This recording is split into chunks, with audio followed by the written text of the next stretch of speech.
Happy birthday to me. Happy birthday to me.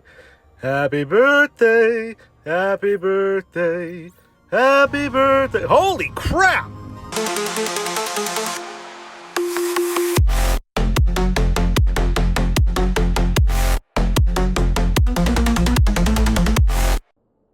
Hello pilots, and welcome back to another Eve Echoes video. With my birthday right around the corner, I decided to treat myself to the new Enforcer ship that had just been released in Eve Echoes. Now, I'm going to give you a few different fits and builds to use with this ship, but first let's check out how much this is going to cost you if you want it right now. There's two ways to buy the Enforcer ship. The first way is to go into the bestseller combo hot deals and just go ahead and grab it for 300 AUR straight up. That works out to be about $5 USD, so it's not too bad to get into this ship right away. But the other option that you can have is to go into the events tab and check out the new Sky Patrol event. Now, we've seen these a lot before. It's very similar to the Omega Pass, where you have one row on the top for free to play and one on the bottom if you want to unlock that for additional AUR. Now, in order to achieve the ship from this event, you're going to have to unlock it for 399 AUR on that bottom path, and about 2 weeks into it, you'll be able to get that ship. Keep in mind though, for only an extra 99 AUR, instead of getting it right up front, right away, you can get a lot of other bonuses with the event. Gold implant materials, a lot of skill points, a lot of insurance points, and some lucky draw boxes as well. So it might be worth it to just invest that extra 99 AUR and go ahead and wait for the ship in that 2-week period. So what is the Enforcer? Let's go over some of its bonuses here. It's going to get 100% merit bonus for faction warfare. I thought this was for bounties at first, but it's just for faction warfare. It is going to have a negative 25% insurance claim price as well, but I don't know if that's factored in before you claim it or during the claim process, so we'll have to check that out when we get destroyed. However, these are going to be the really key features to look at here. It gets a plus 8 seconds on damage control activation time. That's going to take you up to 21 seconds on your DCU instead of 13, which is huge. It also is going to be able to fit covert ops cloaking devices, and you get a negative 100% cloaking device lock delay on that bonus. That means that unlike most other covert ops cruisers who are going to have that lock delay when they come out of cloak, you're going to be able to lock onto your target right away and start firing before they even know you're there. Now, this ship also gets some bonuses to the Sinosaural Field Generator, but I'm not super experienced using that mod and using those tactics, so I'm not going to go into huge depth on those bonuses. Somebody else can probably cover those in another video, somebody else who uses this ship for that purpose. But I'm thinking if you fit it super defensively, this could be a good Sino ship, especially with that Covert Ops cloak and the ability to target right after cloak drops. After that, we have the ability to equip one of the 4 new tactical modules in our mid slot. You can see the ship gets 5 mid slots, but one of those mid slots has to be dedicated to one of these new tactical modules. Now, scrolling down here into the good stuff, we can see that our first bonus for the ship is actually going to be a Stasis Webifier Optimal Range bonus. With maxed out skills, you're going to get a plus 50% to your Stasis Webifier, which is going to take it from around an average of 13 to 14 to about a 20 kilometer range on your Stasis Webifier, not counting Predator webs, of course. It also has a 25% bonus to Scrambler range, 50% bonus to Warp Disruptor range, and it's going to be a 50% reduction into your warp drive signature radius penalty. That's for when you're using a micro warp drive to orbit around. You won't bloom out as much in your radius. So overall, some great E-War abilities for this ship. Getting into the offensive abilities, this ship can equip all weapon types except for decomposers and drones. Now, it can equip probably decomposers, but you're not going to get any bonuses to that, so I wouldn't advise using those at all. And it has no drone slots whatsoever, so you absolutely cannot use drones for this ship. So just sticking with the turrets, we can use lasers, medium railguns, medium missiles, and medium cannons. And each weapon type will have a different bonus to it. You can see cannons there have accuracy fall off.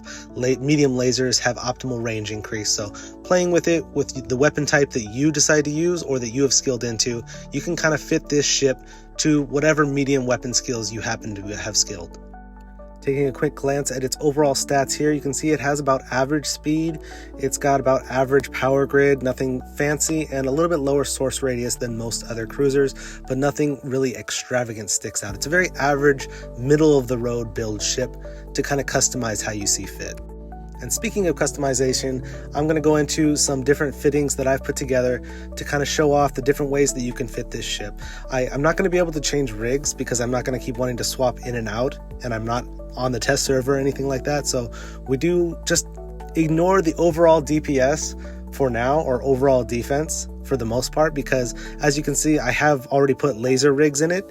On the left-hand side, just plain DPS rigs, and on the right side in the engineering, I just have 2 auxiliary thrusters and 1, I believe it's polycarbon engineering. So these, I'm not going to take these out, destroy them, and put something in just to show you the stats. So just keep that in mind.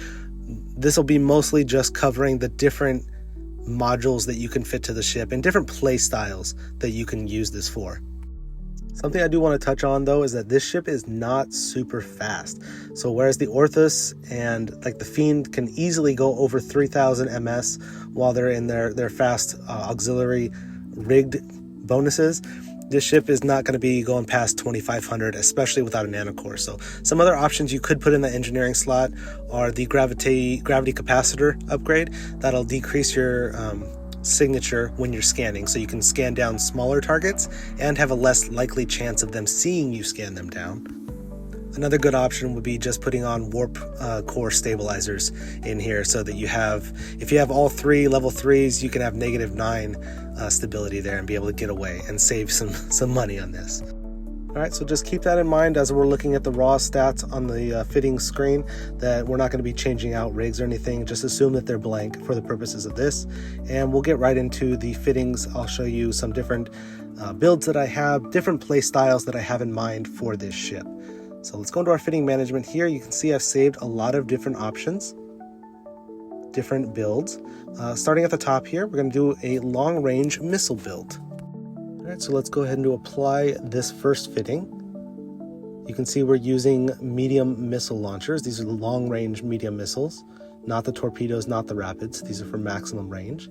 And this build is going to be based on using the repair tactical module in the mid slots. You can see there it has that yellow box around it so that only tactical modules can go in that slot.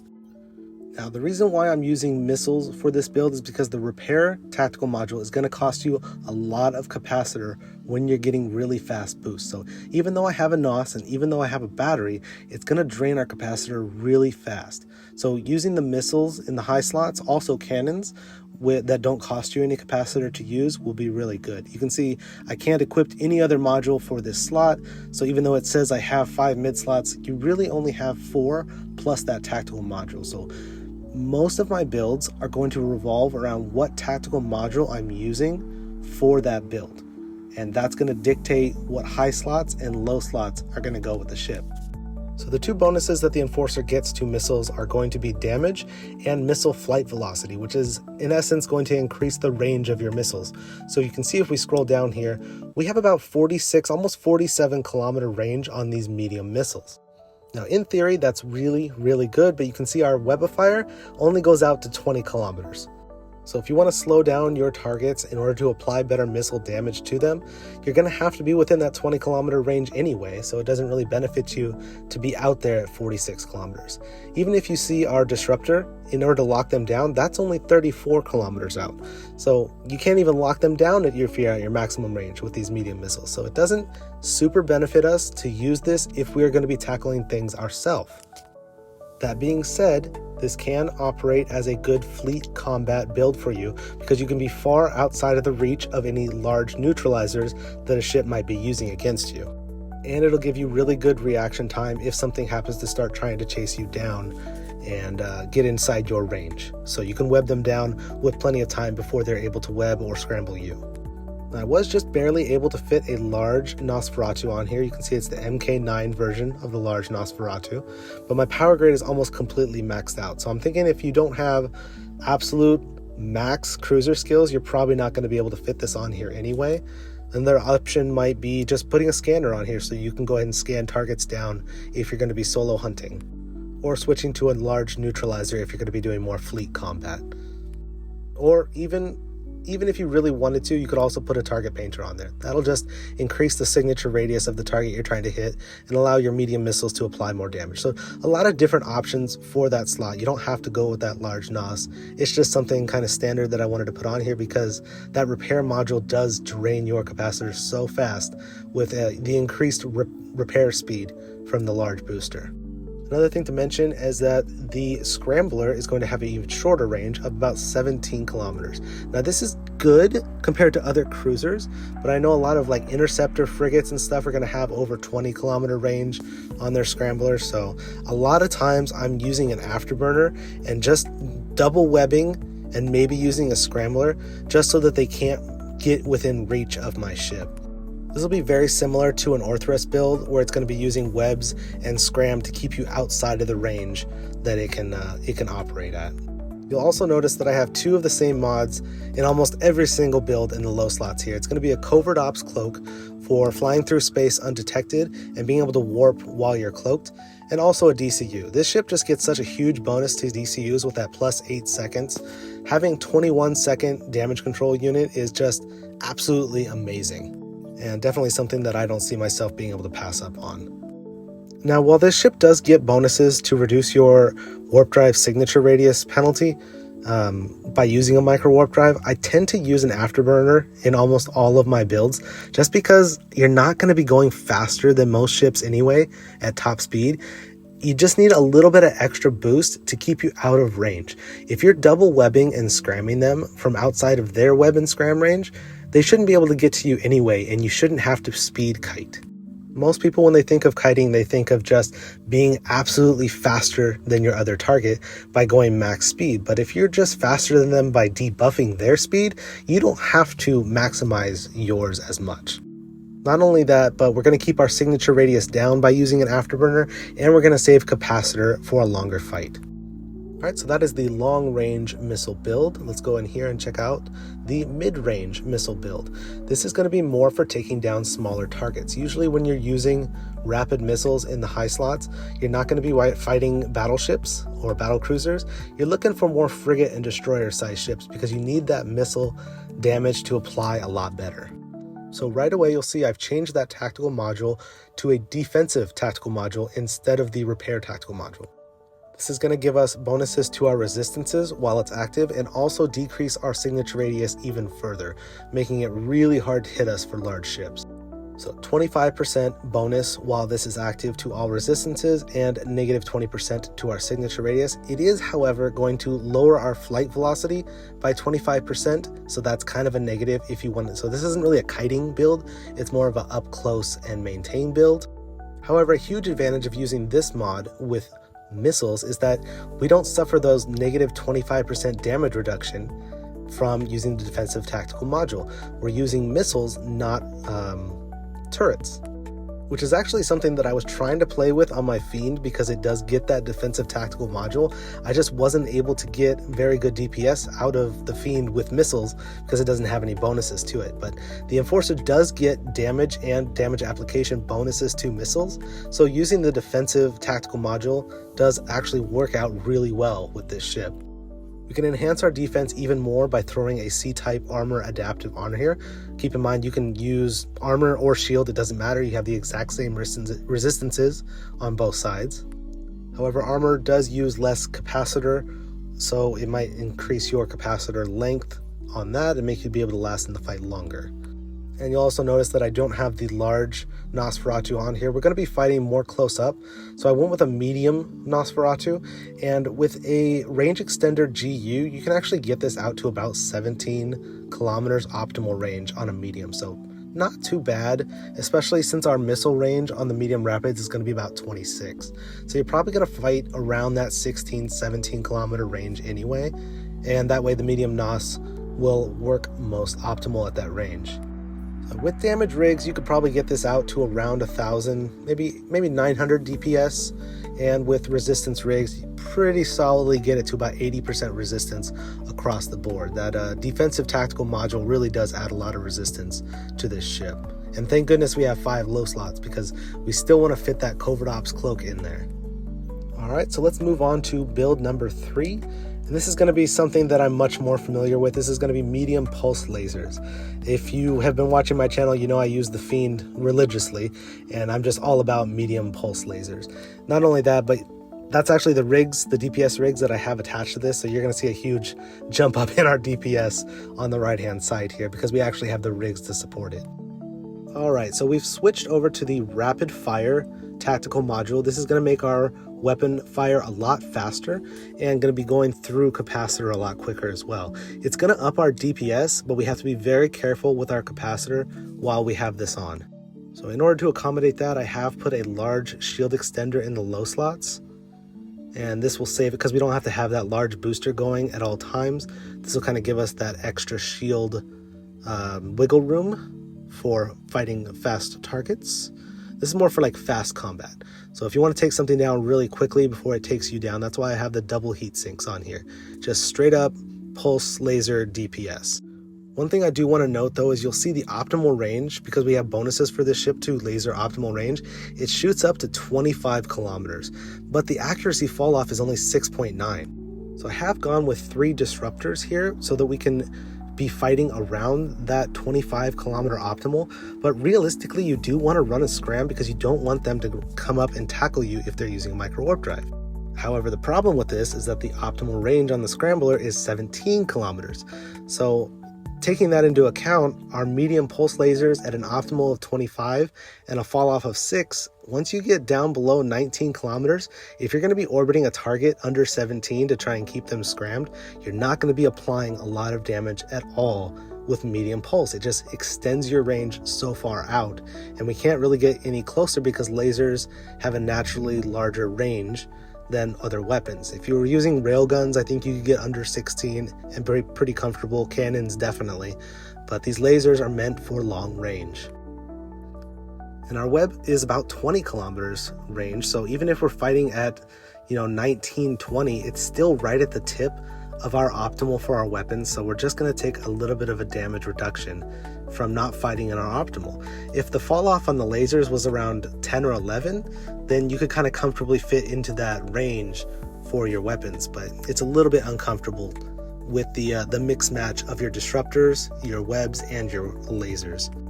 That being said, the rapid firing tactical module does give you a great boost to your DPS. It is going to lower your activation time on your weapon by 30%, but it kind of balances that out by lowering the damage that you do by 20%. So in essence, you only get about a 200 DPS boost. The upside to this though is that because you're firing faster using something that I use, which is the focus crystal implant, you're going to charge it a lot quicker. So if anybody has any experience with the focus crystal implant, you know that charging that thing to max as fast as possible is the most important thing, and getting shots off quickly is going to be ideal. However, let's go in here and check out a long range medium laser build. This is something that I don't normally run just because I don't have the bonuses of disruptor to kind of keep the target in place.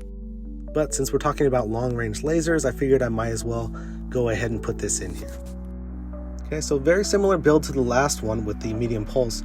We've changed it up and we've gone with a medium micro warp drive in the low slots. This is one of my few builds that I'm using a micro warp drive. And the reason is that this is actually going to be fighting for fighting larger targets. Things that are going to be slower than about 2000 ms. This gives you the ability to stay at range and use that tracking disruptor so that they can't hit you. The huge downside to this build though is you can see that with that rapid fire module and the tracking disruptor and the heat sinks and the micro warp drive, our capacitor is not going to last very long at all.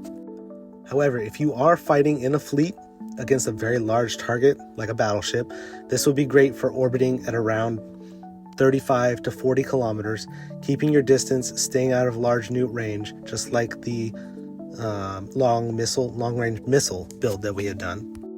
And with the Predator warp disruptors, you can see we can even get up to about 37 kilometers orbit range on this. So not too bad. It's just we have to be very careful with our capacitor management for this ship. If you're in a fleet and you have some people running group capacitor transmitters, it might be okay, but I would be worried about running this as a solo build. especially with those long-range beam lasers. If anything gets underneath your guns, you're just going to be toast. So very dangerous, much more useful for a fleet and for fighting and orbiting at range. Okay, let's move on to the next fitting here. Below beam lasers, we've actually gone from a faraway build to a torpedo up-close build. Again, I've always wanted to use missiles, I've always wanted to use torpedoes, but I've never really found a good build that kind of enables me to do it. I'm always worried about being either too close or not being able to apply the DPS. So I'm trying to come up with something here that might work to counteract that. So we do have a scram, a web, and a target painter in the mid slots. On the lows, we're going with the afterburner to just kind of maintain that close-up lockdown. We're going to be fighting close up, and I have a repair tactical module. As you can see, I like to use the repair tactical module when we're using missiles, because then we don't have to worry about the extra cost. You can't use the rapid fire module. I wish I could use the rapid fire module with missiles, but unfortunately they don't give you any DPS boost. So 3 things that are key for using a torpedo build is you want to have a scrambler because you don't want them going fast. You want to have a web because you don't want them going fast. And you want to increase their signature radius. So a lot of times when I'm using torpedoes, I'll put a target painter on them to increase their signature radius and allow me to apply that torpedo damage even better. I think with this build, you could either do a repair tactical module or the defensive tactical module. It doesn't really matter. It's up to you. I prefer the repair one because I am using a large repair, and we do have some good capacitor gains by using like a medium NOS in the mid slots, because we're going to be fighting so close up. The medium NOS will have optimal effectiveness, and we have a battery in the low slots just for some backup. So we can really be running that large repair for almost the entire fight. So right here you can see we have about 15 kilometer optimal range on these torpedoes, which is honestly, it's not that bad. Other close-up weapons might have like a 9 or 8 kilometer range, but 15 is not too bad. It gives you a little bit of wiggle room if something is trying to get like kite you around 13, 14 kilometers, a standard scram/web range. However, if you are fighting close up and you really want to dictate that range and stay right up close to these targets where your missiles will do more application than maybe their turrets, running a second web might actually be a more ideal method than going with 2 scrams. You really want to slow them down and get to that 0 to 1 kilometer orbit and stay nice and close. And as a side note, I think that this build actually would translate really well into PvE as well. If you wanted to just run some high-sec encounters or some low-tech anomalies, I think this would work out pretty well too with the NOS and the mid slots for you. So that's it for the torpedo build. Let's go ahead and open this up and go down to something a little bit more creative. This is going to be a double large neutralizer build. So I don't know exactly how optimal this is, but I wanted to build something with double large neutralizers, and I figured I might as well do this since I'm trying all different kinds of fits on this. We've got medium rapids in the high slots. I got a disruptor and a web to kind of maintain that 20 kilometer range on our targets, and then we've got 2 large neutralizers to just try to completely drain out somebody's capacitor. And you only want to use these large newts when your medium battery is active. Don't use them when the battery comes off cooldown, but try and drain them out as fast as you can, and hope that they don't have a battery in their low slots as well to keep their capacitor up, or a Nosferatu to keep going. But this is, again, another one for using like fleet warfare. If you're going to be in a small gang, maybe 2 to 3 roamers, you might want to run a lot of newts so that your target loses its defenses, loses its ability to use its high slots. And I can only imagine if 2 or 3 of these things were on top of a target, and you got like 5 or 6 large neutralizers, just boom, your capacitor is gone. So it could work in like a fleet engagement, not as much for solo, and definitely not for PvE, because the large newts aren't really going to have an effect on the rats. But something a little bit creative, something I wanted to kind of throw together. We do have the defensive tactical module in the mid slots. That's going to lower our speed but increase our resistance. And we got pretty good overall shield with the large extender. Actually, no, a medium extender. Sorry, I was only able to fit a medium extender on this build, unfortunately, because we have the double large newts. But still, something to keep in mind and something to try out if you want to have fun. However, I would say it's a little bit too risky. So let's try another fitting here. And this is going to be the only one that I put together that doesn't have a covert ops cloak. I will say that most of the time, because this ship is so expensive and it's going to be so painful to lose, you're going to want a Covert Ops cloak on almost every single build. Not just so that you can get behind enemy lines, but also so you can get out and so you can pick and choose your fights. This is a little bit more risky, but it's built super defensively, and I wanted to test out how much defense we could get out of this ship without going defensive rigs, of course. We're not doing any rigs, so keep that in mind. No defensive rigs, and we're just going to check out how much we can get with this ship. One slight adjustment though, I will change to a scrambler instead of a disruptor because we are going to be fighting around that 17-kilometer range. So it should be good, especially with the medium rapids. It's going to be good for hitting all kinds of targets, small, medium, large. It should be able to apply DPS pretty well. Okay, so this is one of the 2 builds that I'm going to showcase actually using and testing out the stats outside of the station. Let's go ahead and undock, turn on our mods, and see what we're working with. Undocking.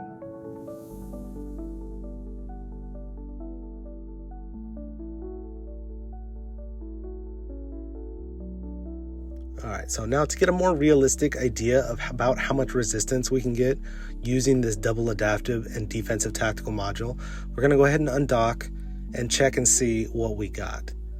So let's go ahead and first open up the fittings here and see what we start with. About 39% resistance just for having these things equipped and nothing active. Not too bad, just straight 39 across the board, and that's going to be for armor or shield. So you can go either armor or shield, it doesn't matter. They're going to be resisting the same. It's up to you, up to how you skilled, and up to your personal preference. I would say if you have the extra power grid, go shield. If not, then maybe go with armor. Alright, so with 2 adaptives on, we've got 61 resistances across the board, 63,000 overall. Let's turn on the defensive tactical module and see how that boosts us up.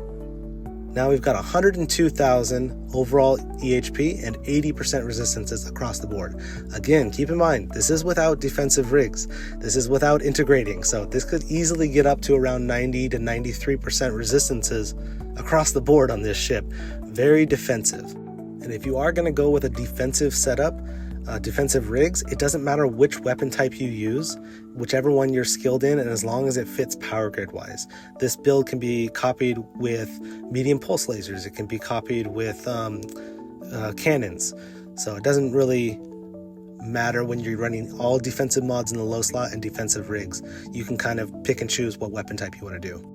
And finally, you can see with the DCU active for 21 seconds, we're going to have 93% resist. That is amazing for a cruiser. I even dare argue that if you went with offensive rigs, like if I went with offensive missile rigs on this, I might be able to kill a ship within 21 seconds. Cruiser and below, of course, but being able to kill something within the length of your DCU is ideal. It's amazing. And honestly, I'm actually pretty surprised at these numbers considering this ship doesn't get any bonuses to defense at all in its hull. Alright, so let's go ahead and dock up, and I'm going to show you one more fitting.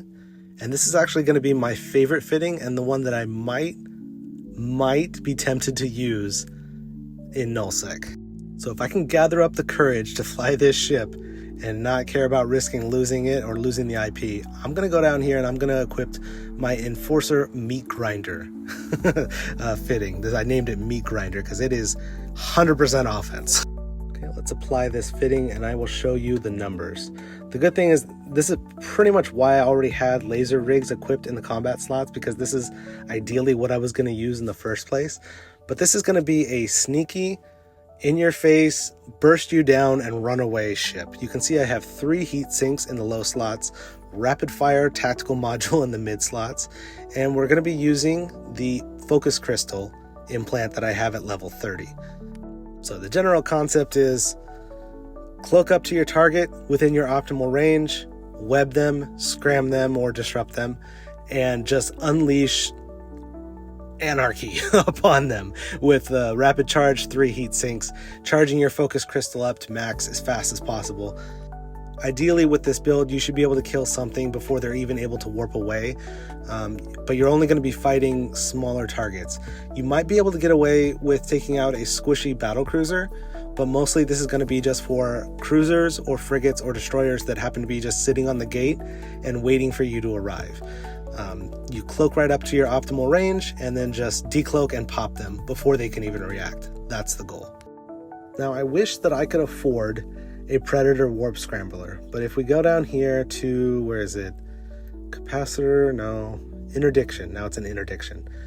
If you see the Predator Warp Scrambler, it'll give us that extra range, but at the cost of about 2 billion ISK. So it's not, I would be so terrified to lose this module if I died that I don't think it's worth it, honestly.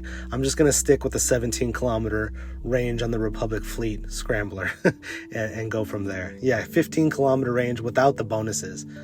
So if you're willing to risk that much ISK, then you can fit a Predator Warp Scrambler on here, but I'm just going to go with a regular Scrambler just so that they can't get away and they can't get to me as well. Double webs and a scram, they're going to be pretty much sitting in place as I DPS them down. And with that DCU we're going to have active for 21 seconds. We should be able to burst anything cruiser and below down within 21 seconds before our DCU comes off cooldown. So I'm going to go ahead and accept a mission here and kind of demonstrate what I'm talking about. Yes, granted it's going to be on a rat and not a player, but this is kind of the idea of what I'm thinking of doing with this ship, and I want to see how the damage applies at different ranges. Alright, so using our Covert Ops Cloak, we're going to be able to come in here and kind of dictate our range. I'm going to warp in at about 10 to 20 kilometers away from the anomaly, just kind of like if I was warping to a gate to check it out. We're going to warp into it cloaked, and we're going to kind of survey. Now, we are a little bit far off. I could warp away and come back at a closer warp in, but I'm just going to go ahead and fast forward to the point where I'm within range, and then we'll showcase the combat from there.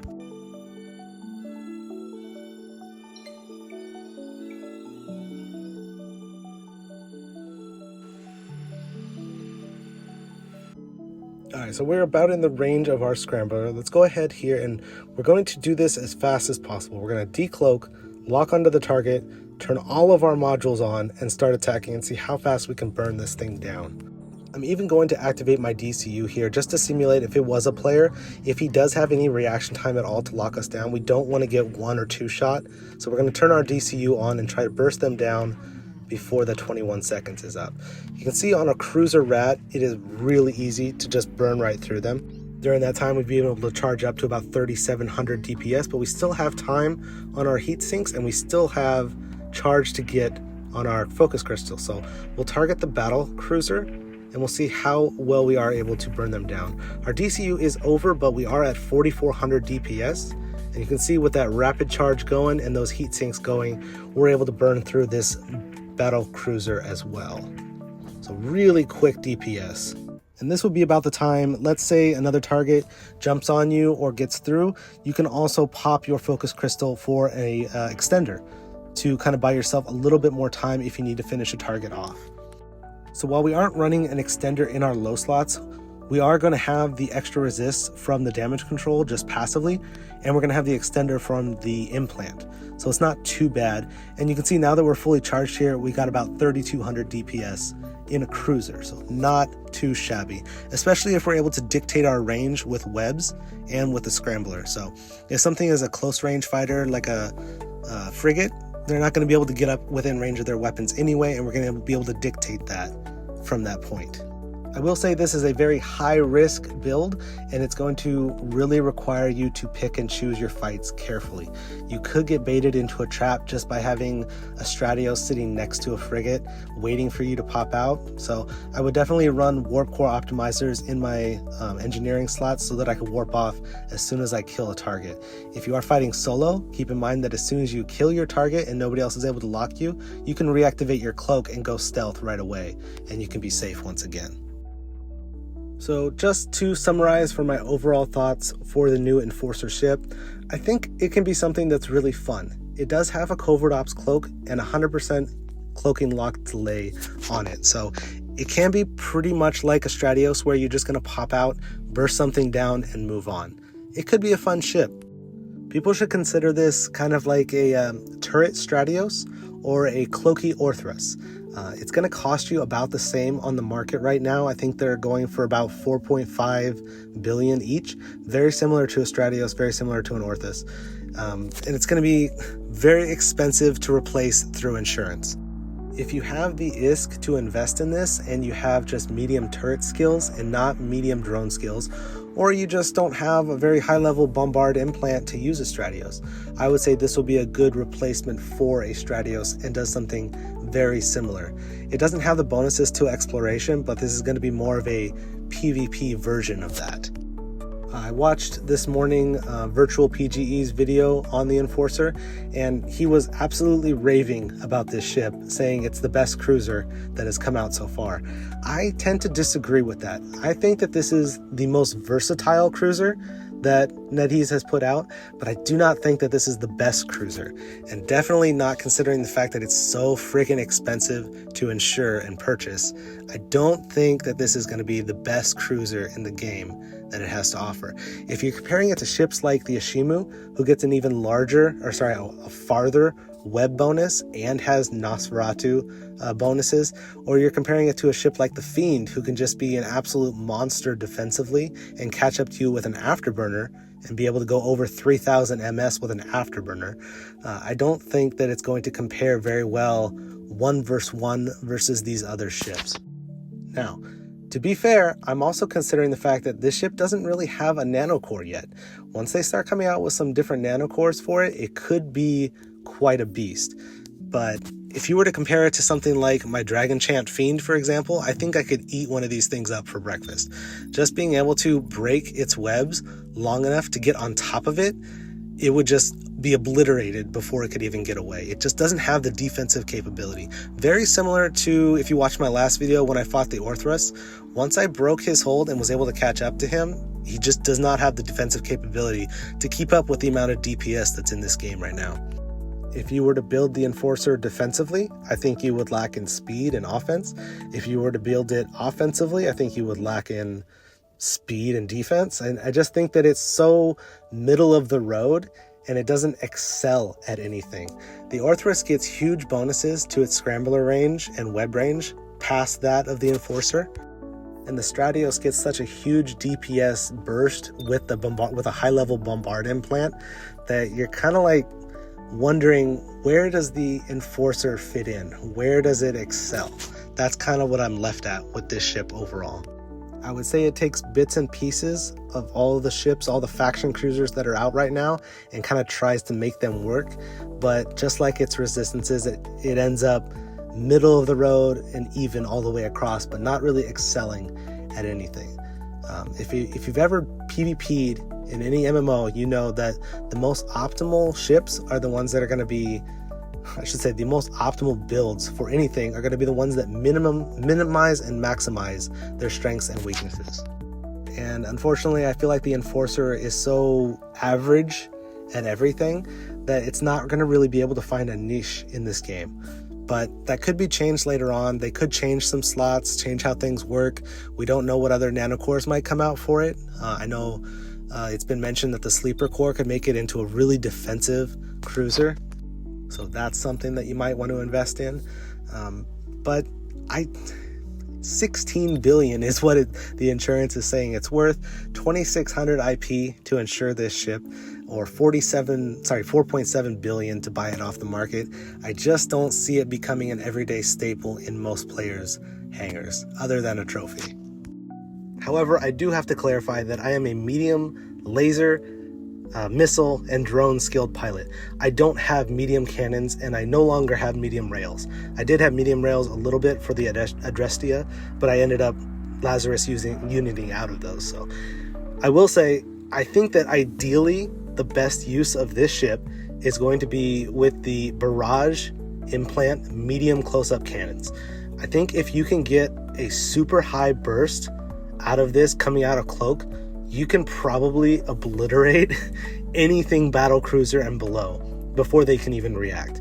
I don't have the skills to test it, but I bet you that once Virtual PGE or other cannon ships get a hold of this, you will lose some of your own ships to Cloaky Enforcers, Cloaky medium cannon Enforcers. So something to be aware of going forward is that those things are going to come out of Cloak and blow you up fast. So do not stand still.